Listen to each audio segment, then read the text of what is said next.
नमामि चंद्रभागा जलसाक्षरता यात्रेत आयोजित मुठाई river walk मध्ये पुण्याच्या वन विभागाचे कर्मचारी सहभागी झाले होते। पर्यावरण प्रेमी अभ्यासक संदीप जोशी यांच्या स्मृतींना यावेळी वंदन करण्यात आले। 1.5 लाख वर्षापूर्वीची मुठाई नदी परिसंस्थेसह जपली आहे। जैवविविधता परत आणली पाहिजे। जीवित नदी म्हणजे जिवंत नदी, तिच्यातील जलचरांसह सजीव नदी। मानवाने हे सहअस्तित्व टिकवले पाहिजे। मुठेच्या किनारी एकेकाळी भात शेतीही होत होती, असे जीवित नदी संस्थेच्या शैलजा देशपांडे यांनी यावेळी मार्गदर्शन करताना सांगितले।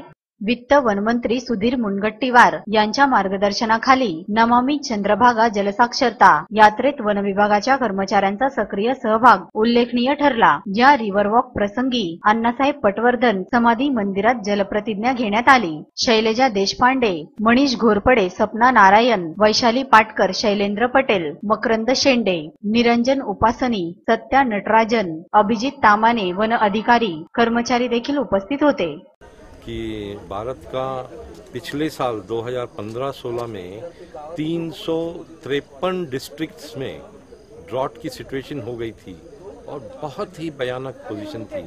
तब उनके मन में ये भाव उठा था कि ये भारत को जैसे एक 1947 के पहले पूरा जन उमड़ा था और वो जन उमड़ कर और हम आज़ादी लेने निकलेंगे, ये प्रण किया था। वैसा हम क्या भारत को अपना बाढ़ और दुष्काल मुक्त करने का क्या एक संकल्प ले सकते हैं? क्या एक संकल्प ले सकते हैं? और क्या ये जल साक्षरता के द्वारा इसके ऊपर कुछ परिणामकारक असर हो सकता है? तो उनके मन में ये बहुत ही व्यापक एक एम उनके सामने था और वो भारत भर में सभी कार्यकर्ताओं के साथ ये शेयर कर रहे थे।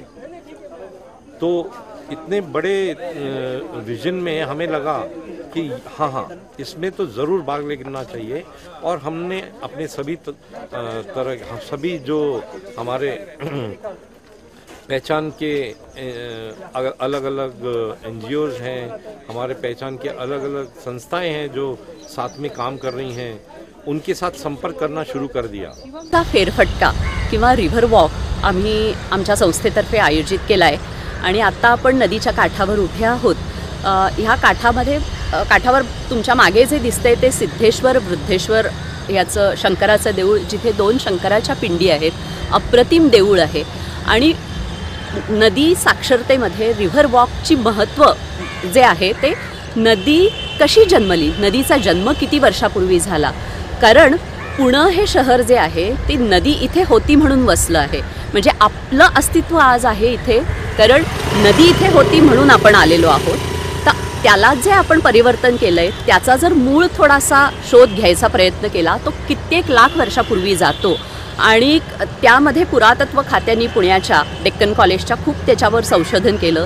त्यामध्ये बऱ्याच गोष्टी निष्कर्षास आल्या की ह्या नदीचा प्रवाह गेला 1.5 लाख वर्ष ह्या एकाच ह्याच्यामधून मार्गाने वाहतो आहे आणि ही नदी 1.5 लाख वर्षापासून वाहतीये। तर तिच्या आजूबाजूची परिसंस्था, तिच्या आजूबाजूचं वनस्पती जीवन, तिच्या आजूबाजूमध्ये नदीमध्ये राहणारे जीवत जंतू, मासे, खेकडे, बेडूक ह्या सगळ्यांना घेऊन ही नदी कित्येक वर्षापासून वाहतीये आणि तिला जिवंत करणं म्हणजे काय की ती ज्या आपल्याला जीवन देते तिला जे तिच्यामध्ये आता जिवंतपणाचं लक्षण नाही राहिलेलं